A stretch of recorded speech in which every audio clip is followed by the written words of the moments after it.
Bonjour, 2025 vient de s'écouler. Il est donc temps de faire un point sur ce que les algorithmes ont réalisé en termes de performance sur l'année 2025 et on la comparera évidemment à la performance du SPX histoire de voir si les algorithmes sous-performent ou surperforment le marché. J'en profite bien sûr également pour vous souhaiter une excellente année 2026 ainsi que toutes celles qui suivront. J'espère bien sûr que toutes vos aspirations se réaliseront dans les meilleures conditions possibles, aussi bien pour vous que pour tous les membres de votre famille et les êtres qui vous sont chers, et non seulement pour l'année 2026, mais également pour toutes les années qui suivront. Donc bienvenue sur Option Trading Tool, qui est une chaîne spécialisée dans le trading sur les options et qui a pour but de vous aider à mettre toutes les chances de votre côté pour réussir en trading et dans les options en particulier. Je suis Patrick et je suis développeur informatique et trader indépendant depuis plus de 10 ans et je me suis spécialisé dans les options. Alors pour ceux qui découvriraient la chaîne ou ne la connaîtraient que depuis peu de temps, j'ai en fait dans un premier temps backtesté un ensemble de stratégies sur un ensemble de valeurs sur le marché américain et j'ai pour cela utilisé d'une part des setups d'entrée, des setups de sortie et plutôt que d'utiliser l'achat d'actions, j'ai utilisé des stratégies d'options que sont des put credit spread, des iron condor, etc.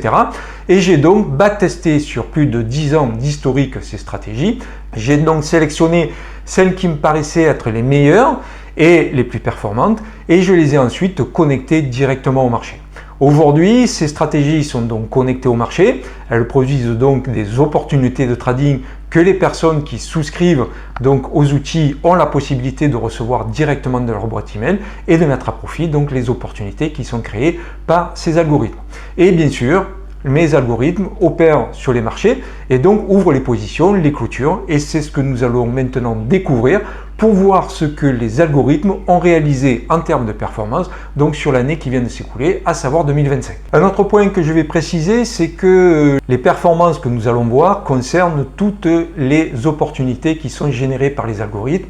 Mais comme je l'ai dit à plusieurs reprises, il n'est pas opportun et surtout il est déconseillé d'ouvrir toutes les opportunités créées par les algorithmes. Alors pourquoi? D'une part parce que ça nécessite un capital relativement important, bon, peut-être que vous avez ce capital, en tout cas moi je ne l'ai pas, mais aussi et surtout parce que j'ai testé par exemple pour un setup donné, on va dire un RSI qui croise à la hausse les 30, j'ai testé un iron condor, un put credit spread, un call daisy spread, un strangle, enfin, etc. Par conséquent, si 3 de ces 4 stratégies ont fonctionné, lorsque aujourd'hui, connecté au marché, l'algorithme va détecter une opportunité, sur par exemple Microsoft avec le RSI, il va envoyer une opportunité pour un put credit spread, un call debit spread et par exemple un iron condor. Il va de soi que ce n'est pas opportun d'ouvrir ces 3 stratégies. Elles ne sont là que pour vous offrir le choix en fonction de ce que vous avez déjà sur le marché. Et ainsi, vous allez pouvoir corriger votre delta ou votre θ selon ce que vous avez d'actuellement ouvert sur le marché. Alors, je ne vais pas rentrer évidemment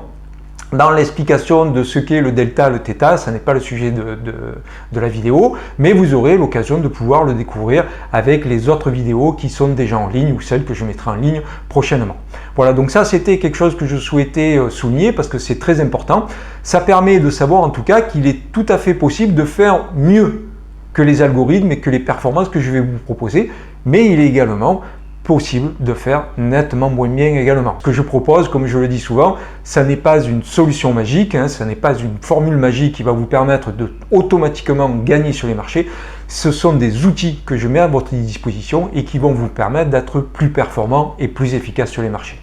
Parce que je me répète une fois de plus,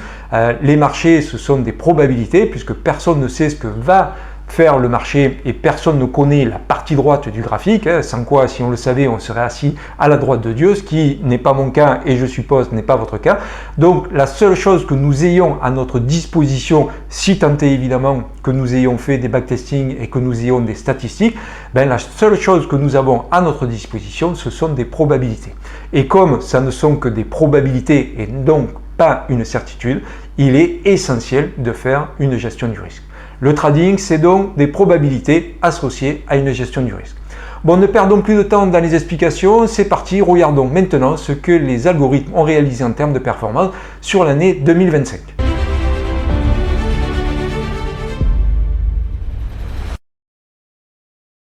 Alors ce que nous pouvons voir dans un premier temps, c'est que le capital nécessaire donc au suivi de la totalité donc des stratégies a été de 312 583 $, que 7 500 opérations ont été clôturées avec un taux de réussite de un petit peu moins de 63% et un retour sur investissement de 31%. Donc on peut voir que l'equity curve est en progression sur l'ensemble de l'année, mais en même temps, ce qu'on peut toutefois remarquer, c'est qu'on a eu un début d'année qui a été plutôt compliqué et difficile, puisque même si on a démarré à la hausse assez rapidement, on est quand même par la suite parti à la baisse et on a été même dans une partie négative, puisque la ligne grise ici symbolise donc le niveau des zéros et donc on est, comme on peut le voir ici, donc passé dans la partie négative. Donc ce qui n'a pas été très très bon au niveau des algorithmes, d'autant qu'on voit qu'on a quand même un drawdown assez important. Bon, je le rappelle, comme je le disais en préambule, qu'il n'est pas nécessaire d'ouvrir donc toutes les stratégies, donc on aurait pu évidemment avoir un drawdown moins important que celui que nous avons là sous les yeux, mais bon, toujours est-il que si on prend en considération tous les trades qui ont été clôturés, on voit qu'on a quand même un drawdown assez important. Alors, par la suite, les marchés se sont repris, puisqu'on verra tout à l'heure au niveau du SPX, ça correspond quand même assez bien à ce que le SPX a fait de son côté, mais on peut voir qu'ensuite le SPX est bien repris et que les algorithmes ont bien repris la tendance haussière et ainsi on est passé rapidement en territoire positif pour avoir une performance au-delà des 31%, puisqu'on voit que depuis le pic qui a été atteint ici, les algorithmes ont de leur côté plutôt tendance donc à être en situation de range, puisque le pic qui a été donc atteint ici, comme je l'indiquais tout à l'heure, n'a depuis plus été dépassé. Voilà, donc on est aujourd'hui en l'état actuel de la situation à plus 31% donc de retour sur investissement, mais on a dû à un moment donné de l'année ici sur ce pic atteindre environ les, je dirais peut-être 40%, quelque chose comme ça. Donc voyons voir maintenant du côté des statistiques plus précises, voir ce que ça a donné. Donc on peut voir qu'en termes de répartition donc de trades, on a 28%, quasiment 29% de call debit spread qui ont été ouverts. On a à peu près 26% de put crédit spread et des strangle buy autour de 21%. Donc on voit qu'au niveau de la participation des pertes, on voit que ce sont donc les call debit spread qui participent à hauteur de 49%, les strangle buy à hauteur de 26% et les put crédit spread à peine à hauteur de un peu moins de 10%. Bon, du côté des gains, ce sont donc les call debit spread qui, eux, occasionnent le plus de gains avec 51,73%, les strangle buy avec 23%, plus de 23%, et les put crédit spread avec plus de 14%. Alors au niveau des stratégies, quelles sont donc les stratégies qui ont plutôt tendance à gagner et celles qui ont plutôt tendance à perdre? Donc on peut voir que les stratégies qui ont plutôt tendance à gagner, c'est donc put crédit spread, call debit spread. Par contre, on voit que compte tenu de la physionomie du marché qui est plutôt haussière, put debit spread et les call credit spread qui sont des stratégies qui gagnent plutôt lorsque le marché baisse pour ce qui est des put debit spread, mais par contre les call credit spread, eux, peuvent gagner lorsque le marché va stagner, voire monter légèrement, mais évidemment il est encore en meilleure position si le marché baisse, donc on voit que ces stratégies ont plutôt tendance donc à perdre. Alors au niveau des secteurs, c'est mezzo, puisqu'on voit que en fait on a à peu près une répartition 50-50 entre les secteurs qui gagnent et les secteurs qui perdent. Alors ici, ce qu'on peut voir également, c'est les rapports entre les taux de réussite et les rapports entre les gains et les pertes. Donc on voit que les strangle buy, eux, ont plutôt tendance donc à être majoritairement gagnants, puisqu'on a un taux de réussite de plus de 53%. Par contre, lorsqu'ils gagnent, effectivement, ils gagnent moins que lorsqu'ils perdent. Donc du coup, c'est la raison pour laquelle on est à l'équilibre en fait au niveau des strangle buy, et ça s'explique évidemment par ce rapport entre le taux de réussite qui est supérieur au taux d'échec, mais qui par contre a un rapport de gain qui est inférieur au rapport des pertes. Du côté donc des call debit spread, donc on voit qu'on a un taux de réussite autour de 44%, ce qui est tout à fait, je dirais, conforme à ce à quoi on peut s'attendre compte tenu des deltas qui sont utilisés. Pour ceux qui ne connaissent pas les deltas, voyez une vidéo, ça vous permettra de mieux comprendre le rapport et la conformité que je trouve entre la réalisation des call debit spread à 44% et le delta, et vous comprendrez mieux ce dont je parle. Et on voit évidemment qu'on a en termes de taux d'échec le complément à 56%. Par contre, lorsqu'on gagne, on a un retour sur investissement autour de 130%, alors qu'on a des taux de perte autour de 87%, ce qui, bien sûr, nous amène à avoir globalement sur les call debit spread des gains. Et c'est effectivement une des stratégies qui est la plus performante au niveau en fait de toutes les stratégies, quels que soient en fait les algorithmes que j'ai développés, la manière de fonctionner en dehors du GEX. Mais là, parce qu'on est sur des périodes de temps beaucoup plus courtes, il n'y a que les stratégies sur le GEX en fait qu'on peut se rendre compte que ce sont donc les Iron Condor qui gagnent le plus et les call debit spread sont des stratégies perdantes. Mais sinon, dans toutes les stratégies que j'ai eu l'occasion de développer et que j'ai eu l'occasion de backtester, ce sont donc les call debit spread qui ont dans la plupart des cas les meilleurs retours sur investissement. Donc au niveau ensuite des Iron Condor, on a un très bon taux de réussite, puisqu'on a un taux de réussite de 70%. Mais par contre, lorsqu'on perd, on perd 57% de retour sur investissement, alors que lorsqu'on gagne,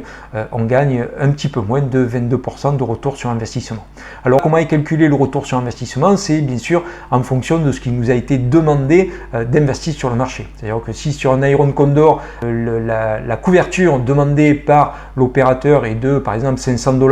et qu'on gagne 100 $, eh bien on a 20% de retour sur investissement, 100 $ par rapport à 500. Ensuite, donc au niveau des put credit spread, alors on a quand même des taux de réussite vraiment très intéressants puisqu'on a quasiment 84% de taux de réussite sur les put credit spread. Alors certes, on a des retours sur investissement négatifs qui sont bien supérieurs à ce que l'on gagne lorsque l'on gagne, mais on a par contre voilà un taux de réussite qui est vraiment très très bon puisqu'on a des taux de réussite de 84% quasiment.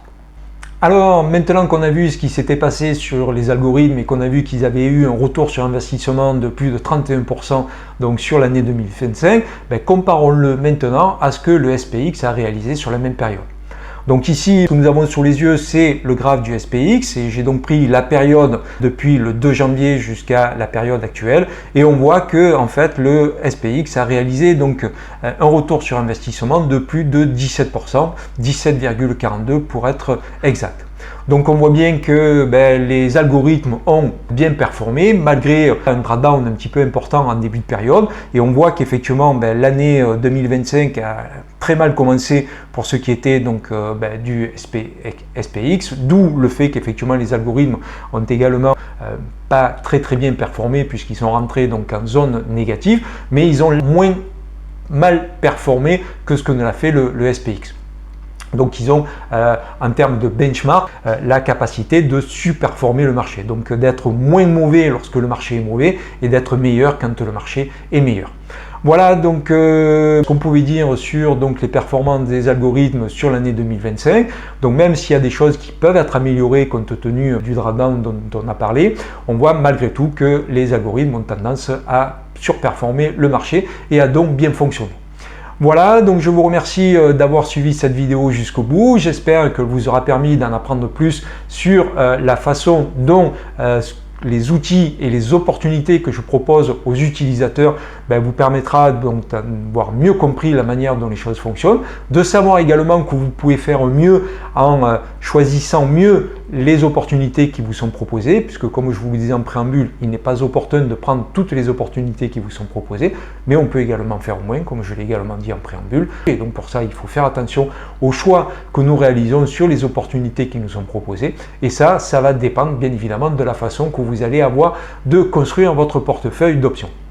Donc à nouveau merci d'avoir suivi cette vidéo jusqu'au bout. N'hésitez pas à la liker, à laisser vos commentaires ou vos questions si évidemment vous avez des questions. Et quant à moi, je vous dis à très bientôt et prenez soin de vous.